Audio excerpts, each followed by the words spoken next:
Assalamu alaikum. Welcome everyone on board. We just started our discussion about neuroanesthesia. So we will just continue from where we stopped yesterday. The first component, because it will be multi sessions, and I will be just because um, it will be like my aim is to just give you a good concept about how to handle the thing. So today we will just have some discussion on the basic concepts which we need to know to manage the head injury patient. Again, I will isolate it with polytrauma. So here we are just considering that there is only head injury. Okay. So only thing which is always considered as a part of package whenever there is head injury is the spine injury. Okay. Because any other injury may be there or no. But whenever there is head injury, we have to consider that there is a spine injury until we will see in our subsequent discussion that like how when will we say that spine injury is not there. So just let's start with the basic concept. As we discussed that we just monitor the like evaluate the patient with reference to GCS. Okay, so GCS, just have a look because sometimes we forget even this basic concept. So remember one thing: if the patient is intubated, we have to mention it as T, because in that one the verbal response will be not there. So we will be considering from this 10, and the whatever number is coming, then we will have to write, like for example, if the patient responds responding to pain only, so the number will be 2. And when we give a stimulus, patient has extension only, so the GCS will be 4T. Okay, 4T by 10. So that's how you have to label it. The other score is, of course, we know that it is AVPU. Any other thing which by which we can, or we just consider with reference to uh, head injury, any other score at that time we need to do? One of them will be with, as I mentioned you, that you have to rule out neck injury. Okay, so neck injury, there is a nexus criteria. It's not here. In this particular document, maybe it is in the other way. I will tell you later on. So this is the first thing, and then as I told you that uh, the main thing right now will be that you have to maintain the cerebral perfusion pressure, and the reason behind it is to whatever primary injury has been done. Okay, so the primary injury has already been done, and now you have to avoid the secondary brain injury. Okay, so secondary brain injury, prevention of secondary brain injury will be your basic goal, and whatever is needed for prevention of secondary brain injury you will be looking at. So what you will be doing? Okay, so that's just a second, please. Mm.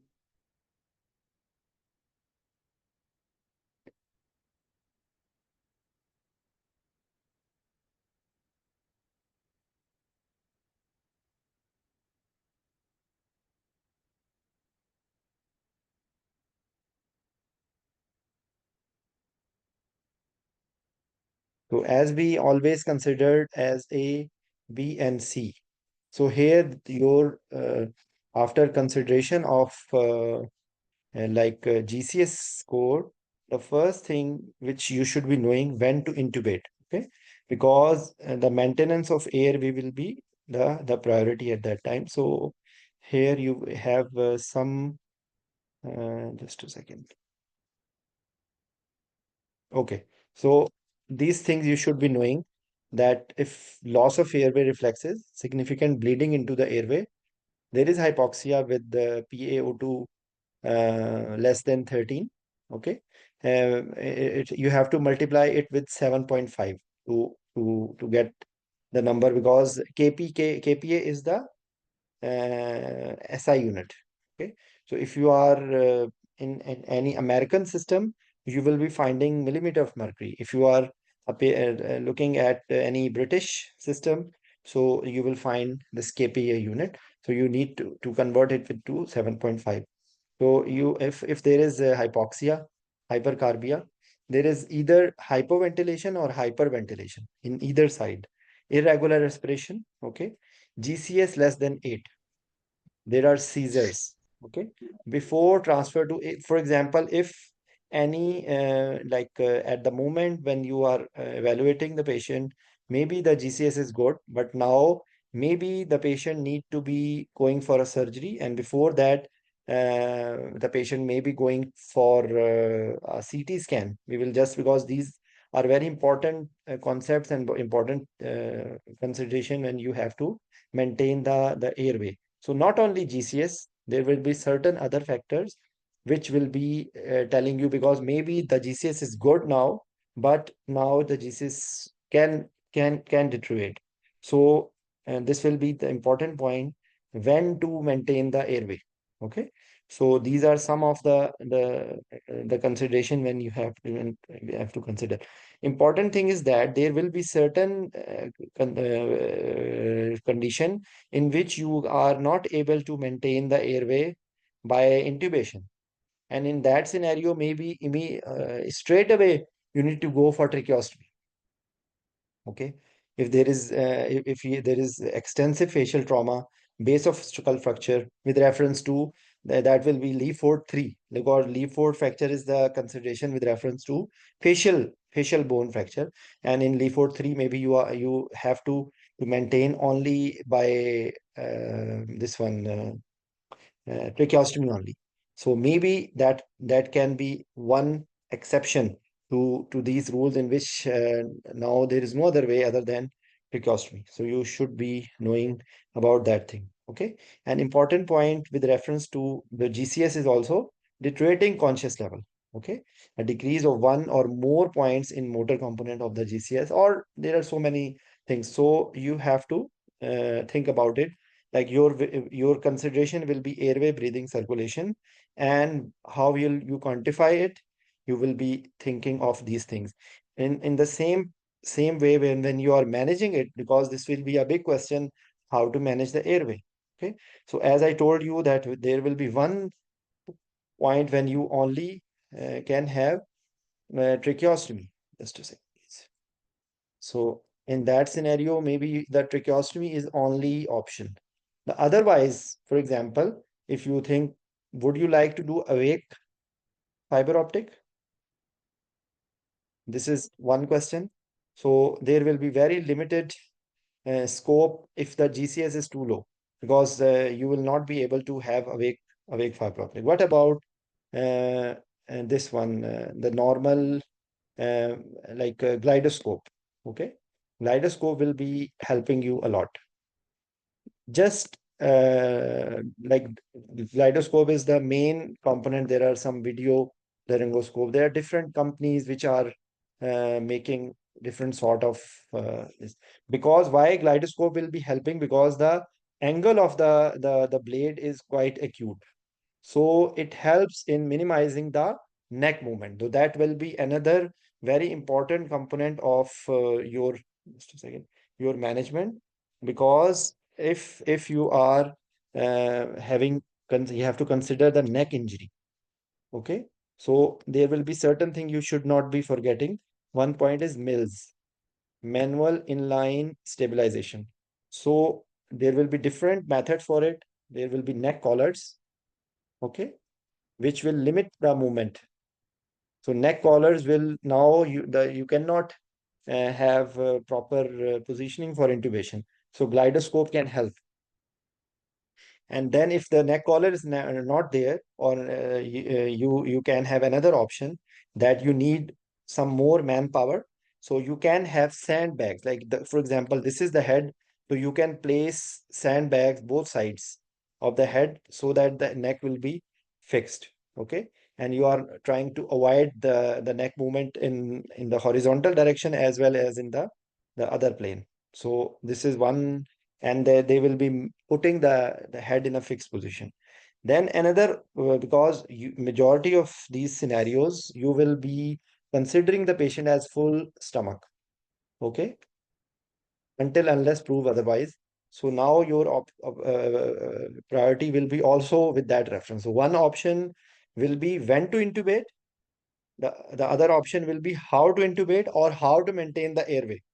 This will be second consideration, and what different considerations or different problems you will be facing. So one problem will be neck, the other problem will be full stomach and subsequent aspiration. Okay. So whenever you are facing this, now again, you have to identify between rapid sequence induction versus modified rapid sequence induction. This will be another question coming, because in the setups where there is no rocuronium, okay, now you are not left with anything other than hexamethonium. But now again the problem is hexamethonium will come. That hexamethonium, it can increase the ICP, though transiently, but it can increase ICP. Now the question how to manage this situation. Then again another, this will be one problem with reference to ICP, and maybe you find some problem with the manipulation of the like with the like laryngoscope or anything. So you might have difficulty in intubation. So this will be another problem. Then another problem you should not forget. You should never forget this thing, that there are chances of succapnea. What will you do then? So that's why in the setups where rocuronium is there, succinylcholine is a history now. Okay, because if you have rocuronium and sugammadex, I have, as I mentioned before, a number of times, I never used succinylcholine. I don't remember when did I use last succinylcholine. So practically, if the rocuronium sugammadex facility is there, you will never go for succinylcholine. Okay, because rocuronium you can even give uh, immediately reverse with 16 milligram per kg dose. Plus you need to know another fact you should be knowing is 1.2 milligram per kg dose, which is much more than the usual dose of 0.5 milligram per kg. Okay, so these are the things which you should be expecting. Yes, now because we are expanding the topic from here, how to manage. So different pros and cons. So for example, what about atracurium and cisatracurium? You cannot reverse it, but at least you can avoid the problems with hexamethonium. Okay.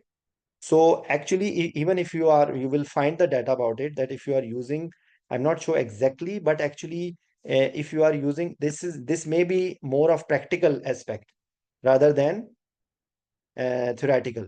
Okay, because I have done this option as well. That if you give a priming dose, again I tell you, maybe this is not defended theoretically. Okay, but if you are doing a priming dose, if you are doing a priming dose, that you are before giving this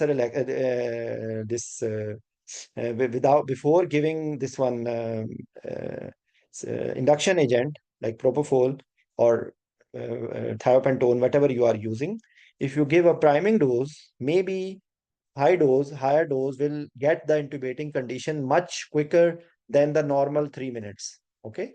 So maybe you don't need to ventilate for that much time. And practically, I have used it a lot of time, that you will do the this one pre-oxygenation.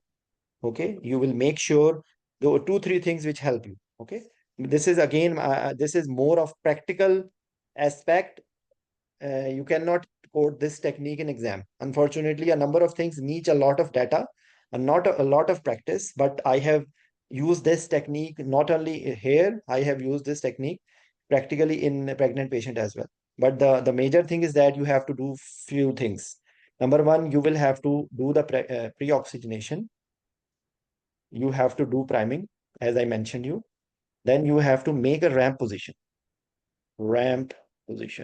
That is like you bring the angle of Louis, or what you say, sternomandibular, sorry, sternomental angle to the to the level of ear mid. Okay, pinna. So like it will be positioned somewhat like that, like this is the head, this is the sternomental angle. So you elevate the head in a way like this. My drawing is very bad, but somehow your angle, this angle and this angle should be at the same level. Okay. So what will be the advantage of doing this? The same point, sternal angle. Yes. The same advantage will be that the abdominal contents will be pushed down, number one. So the airway pressures will be reduced. Okay. The FRC will improve, airway pressure decrease. Okay. So the ventilation will become very easy. And maybe you don't need to ventilate, because all the problems which we face for aspiration is with the airway pressure. Okay. And you are mechanically ventilating, sorry, you are giving terrible hand breaths. So another now it brings another point, very important point. If you have a good ventilator, please don't ventilate with the hand. Just create a good seal, put a pressure of 15, because with the pressure less than 15, maybe you can start from 12 and gradually build in. Hold the mask with two hands properly. Maybe you can consider to put airway.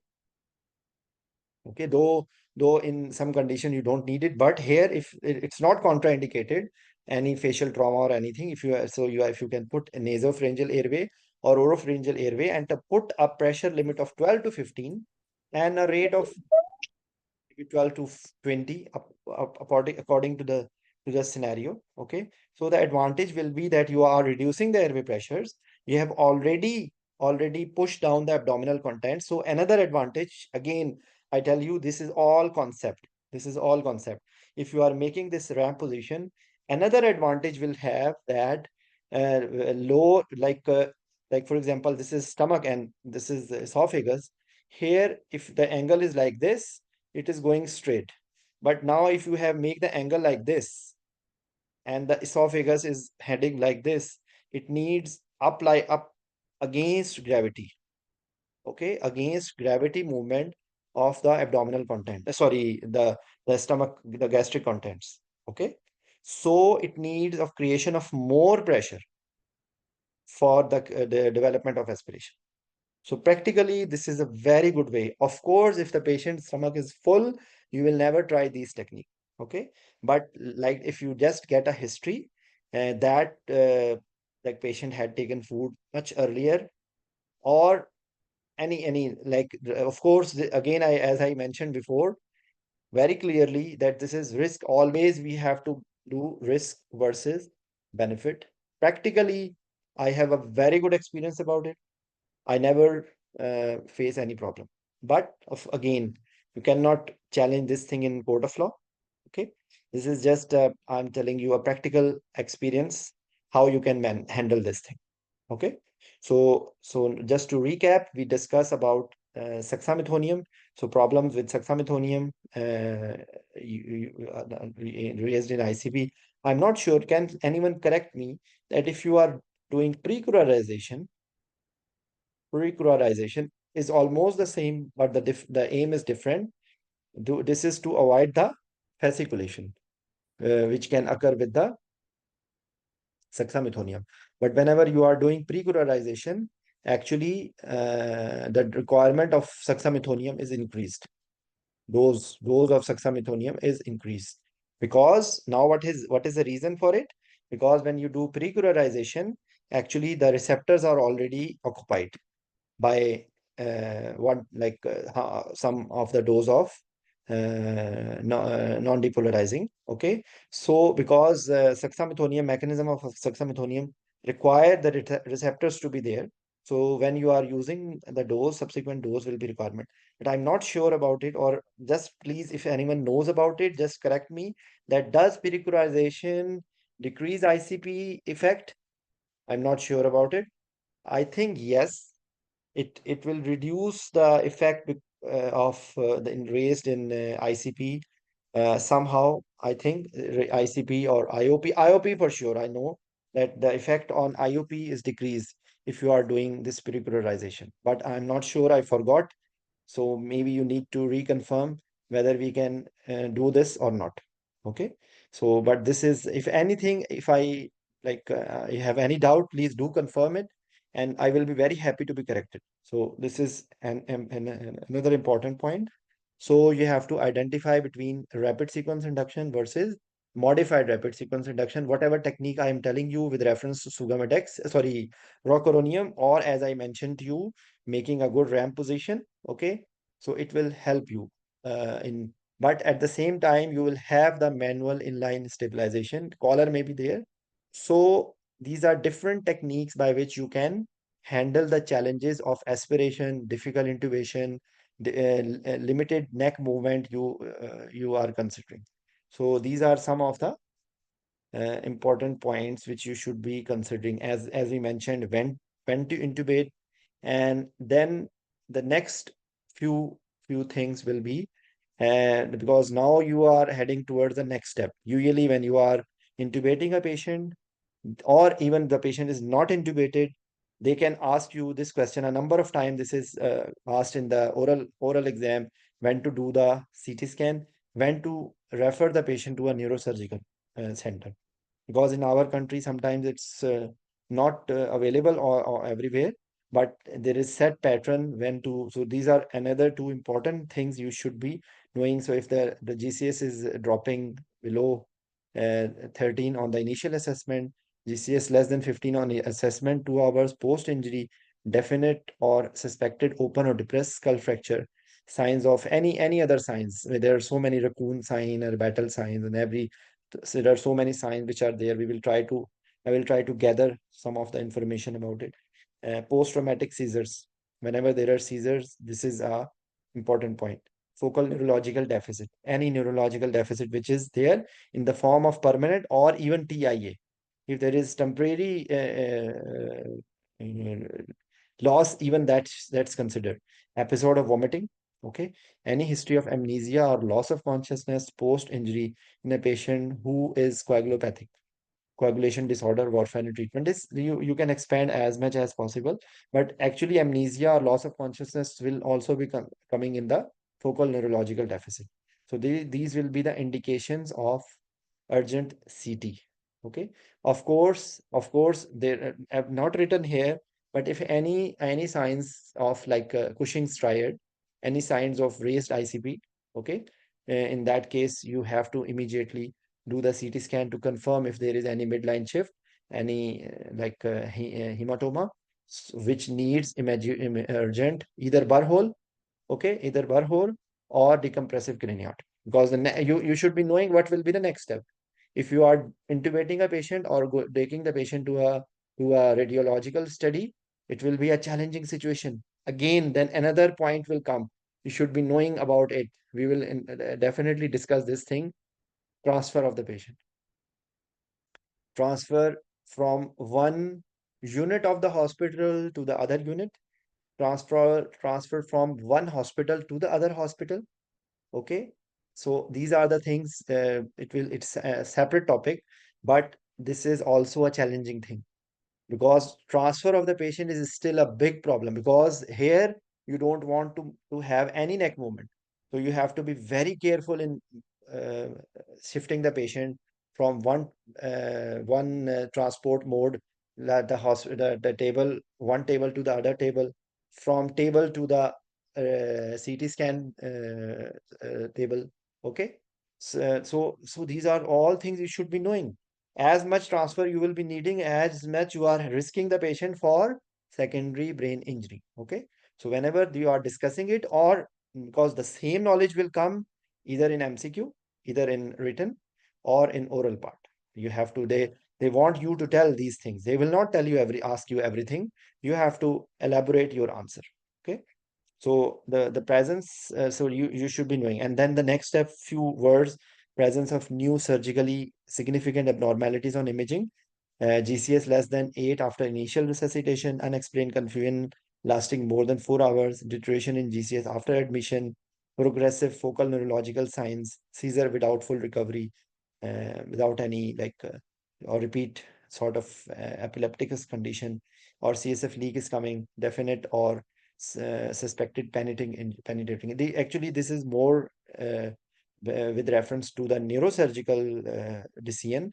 And then, but you should be knowing, because these questions they have asked a number of time in the oral part. It's a quite an old article, but it's a wonderful uh, article actually. So I know, because the basic concepts which I am trying to tell you are all here. Okay. So uh, because I was just thinking to concentrate today's discussion on airway. Okay. So now some questions. Can we put LMA? Can we put LMA in such patients? So if you have failed in intubation, LMA versus actually a better thing will be IGEL. Because if, for example, you are not able to, the GCS is down, you are not able to intubate till you go for any other option, I think you can do it. But remember one thing, that will be only temporary, because it will not prevent aspiration and you cannot keep it for a longer time. So yes, if for example you are not able to maintain the airway, number one, you are not able to maintain the oxygenation. Okay. Because side by side, which the things you should be doing is the blood pressure, the ECG, the maybe you are doing some ABGs. Okay. So if anything, because remember one thing, this maybe you easily miss. You can easily miss thing, that you have to monitor the patient not only with the SpO2, you have to monitor the and tidal CO2, because CO2 is a big factor. Rather, it's a bigger one of the bigger factor as compared to other things, because CO2 has a linear effect on the increase in the cerebral blood flow. So and then another question will come in first minute of can anyone tell, because these are all MCQs. If you can answer in first minute of apnea, how much CO2 is increased? I think 4 to 5 millimeter of mercury, and then every minute it's increasing 1 to 2. Just because this is just a recall of the knowledge, I can be wrong. So if any student can correct me that how much, but this should be, because this is the business. And now if the patient is apneic and you are not able to maintain the airway, every minute CO2 is rising. And every minute, if CO2 is rising, the cerebral blood flow will increase. Cerebral blood flow increase, ICP will increase. Raised ICP, more neurological damage, from where we started our discussion. So airway is linked to the neurological outcome. If you are not able to maintain the factors or avoid the factors which will increase the secondary brain injury, you will lose. So you should be knowing that every minute is critical. Every minute is critical. Saturation will come down slowly, like maybe you have 100% saturation, but patient is apneic or patient is not breathing nicely, saturation will go down slowly. And tidal CO2 level, PCO2 will be rising fast, and maybe it does not have immediate effect on any other patient. But here your time is very critical. If you are not able to maintain the CO2, there will be very bad neurological outcome, because it will increase the ICP. So that's a very important thing. Okay. So few points about the because I'm just having here, if the cervical spine has not been cleared, manual inline stabilization is required for intubation, as I mentioned. And then few words about the choice of induction agent. The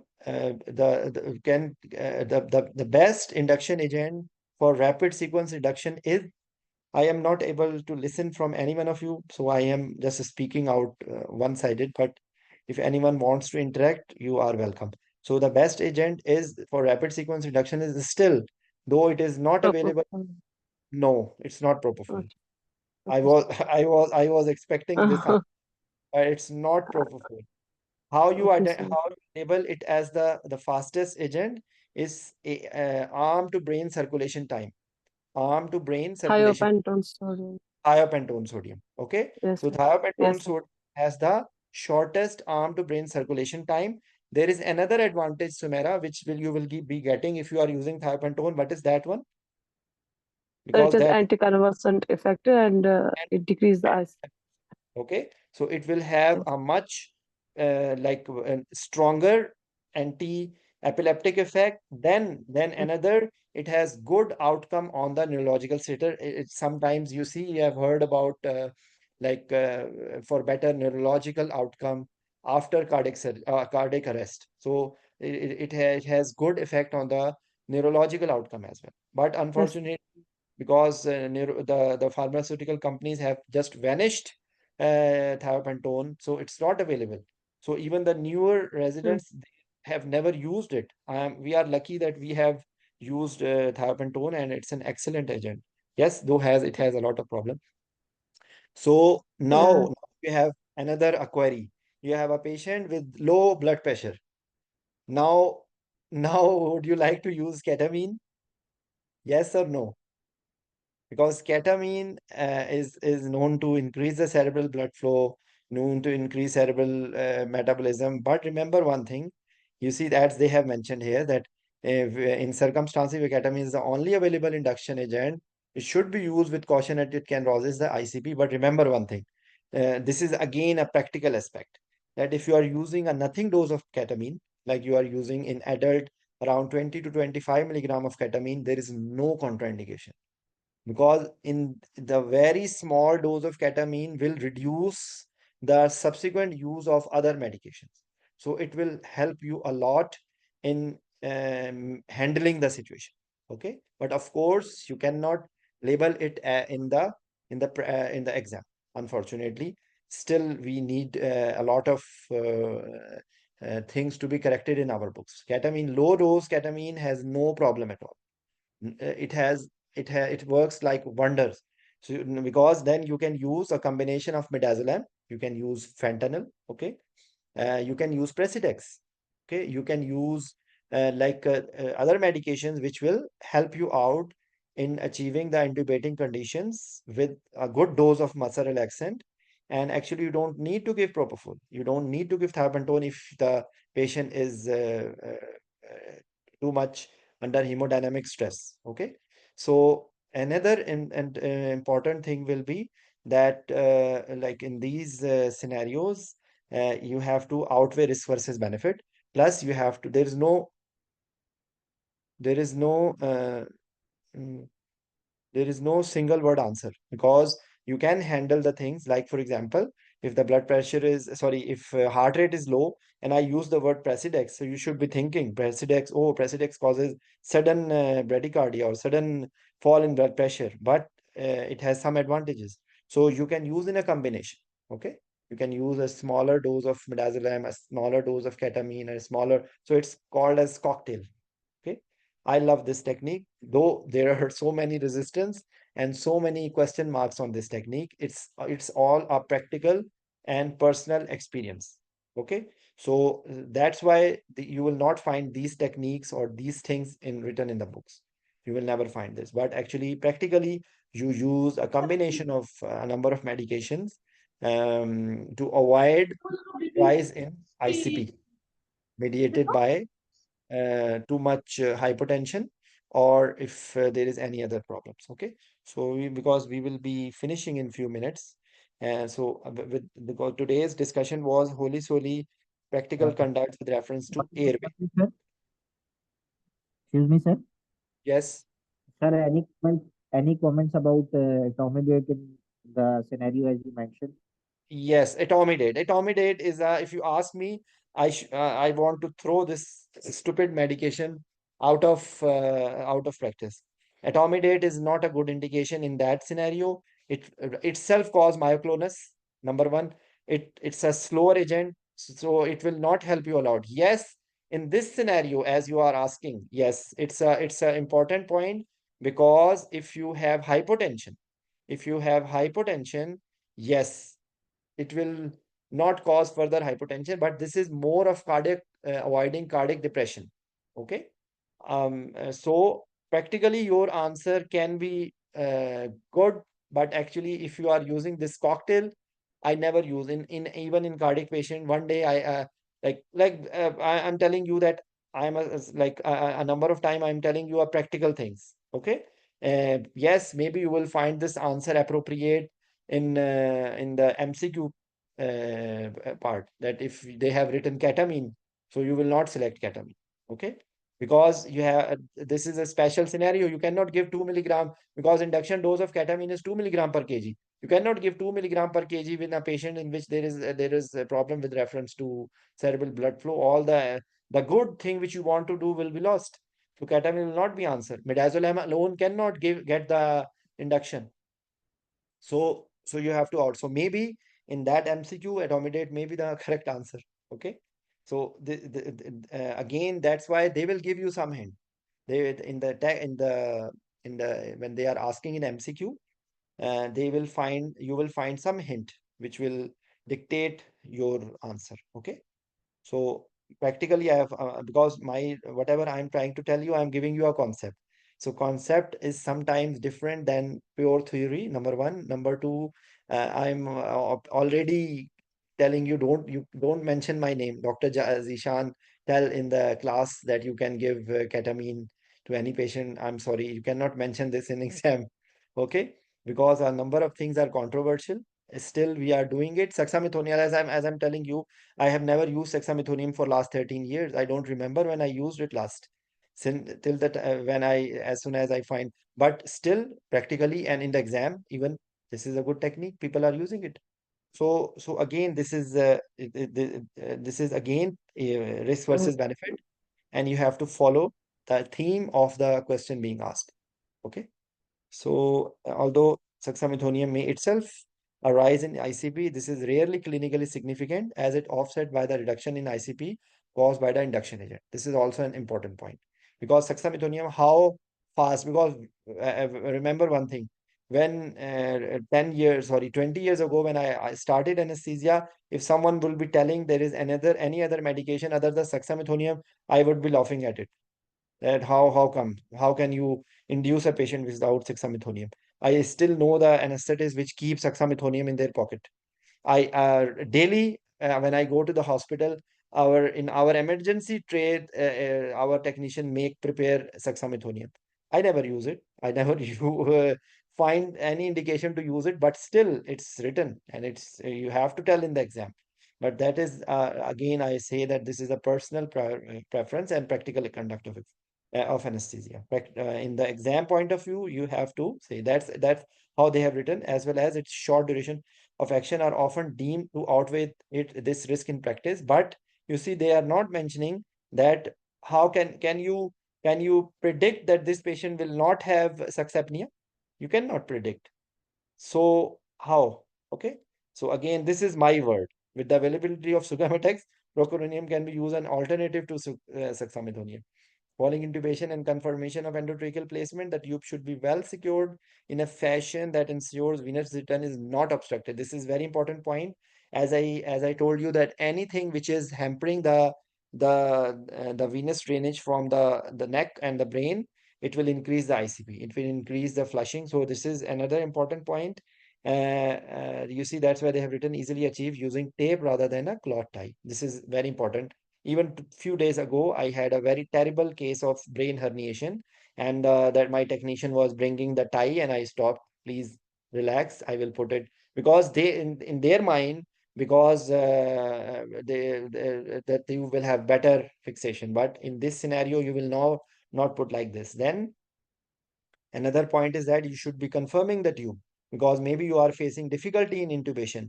So you should be knowing that if you are using rapid sequence reduction, you will use this cricoid pressure, which in Alhamdulillah, in my 20 years of career, I never use it. Again, I cannot mention in court of law or practical, but I never use it because I do avoid it by other thing. I don't ventilate the patient. In majority of times, I don't ventilate. When I will do ask the patient to breathe deeply, even in elective cases or even in sometimes in emergency cases. If the because the risk of aspiration occurs because of ventilation. If you don't ventilate with higher airway pressures, inshallah, there will be no ventilation, no aspiration. If you make this ramp position, that again will be, but practically, sorry, but exam, you will say required pressure, you will start because this is another important thing. I revise it a number of times. before the loss of consciousness, the pressure needed is 10 Newton. Okay, 10 Newton is you if you press your thumb, your fingers on the weight machine, and the pressure which will bring 1 kg is 10 Newton.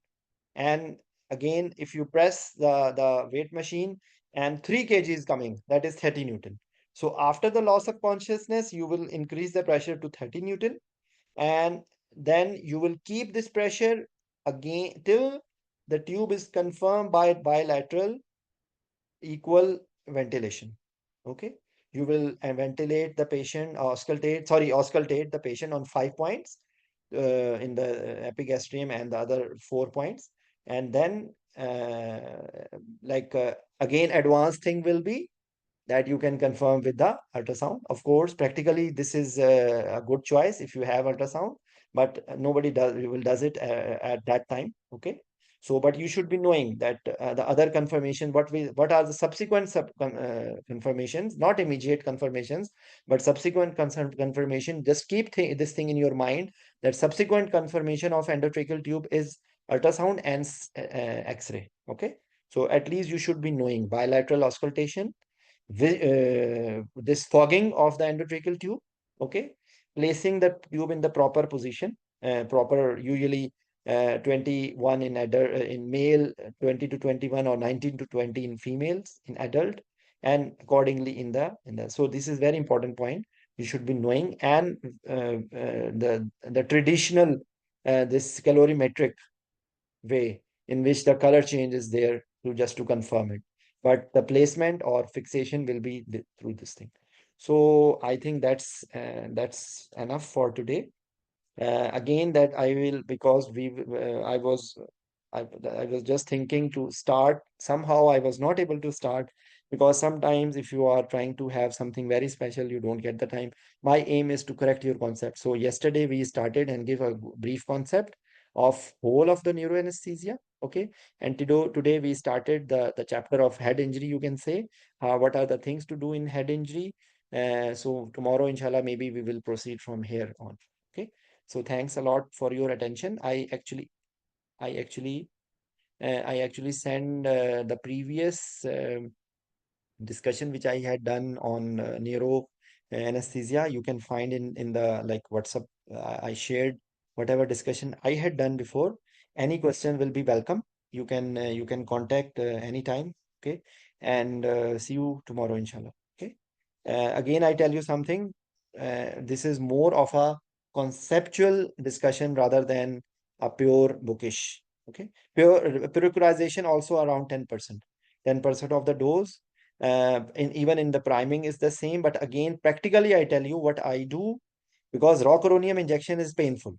Rocuronium injection is quite painful, so it's very difficult to give. But if you have given a little bit of ketamine, so what I do practically, I give lidocaine, I give ketamine, and then I give even at if I don't feel any problem in the ventilation, actually I give whole of the dose of rocuronium.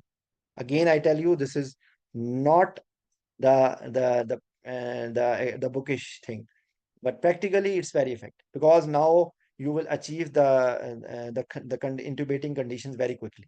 Okay, so by the time you are ventilating, by the time your and this your intubating conditions will achieve, and you will intubate very easily.